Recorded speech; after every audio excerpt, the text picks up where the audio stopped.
ముందుగా ఏంటి అనంటే కుజుడి యొక్క ప్రతాపం తగ్గాలి అనంటే సుబ్రహ్మణ్య స్వామి ఆరాధన చేస్తూ ఉండాలి. కాబట్టి సుబ్రహ్మణ్య స్వామి ఆరాధన చేయటం అంటే సుబ్రహ్మణ్య స్వామికి సంబంధించిన అష్టోత్తరం చదవటం కానీ, లేకపోతే సుబ్రహ్మణ్య స్వామి వారి స్తోత్రాలు చదవటం కానీ, సుబ్రహ్మణ్య స్వామి వారికి మంగళవారాల రోజున అభిషేకం చేయటం కానీ ఇవి కంపల్సరీగా చేస్తూ ఉండాలి. ఇంకొకటి ఏంటంటే స్వామివారికి ఎప్పుడైతే మనం అభిషేకం చేయిస్తూ ఉంటామో అప్పుడు ప్రత్యేకంగా ఒక నైవేద్యం పెడుతూ ఉండండి. అదేమిటి అనంటే గోధుమ నూకతోటి మీరు బెల్లము కలిపి పాలు పోసి నైవేద్యం పెట్టడం. ఈ నైవేద్యము మీరు సుబ్రహ్మణ్య స్వామి వారికి పెట్టి నివేదించి ఆ తర్వాత మీరు నలుగురికి పంచిపెట్టాలి.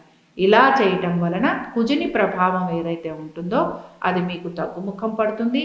అలాగే ఎటువంటి ఇబ్బందులు ఉన్నా, ఎటువంటి ఆపదలు కలుగుతున్నా అవన్నీ కూడా స్వామివారి అనుగ్రహంతో మీకు తొలగిపోతాయి.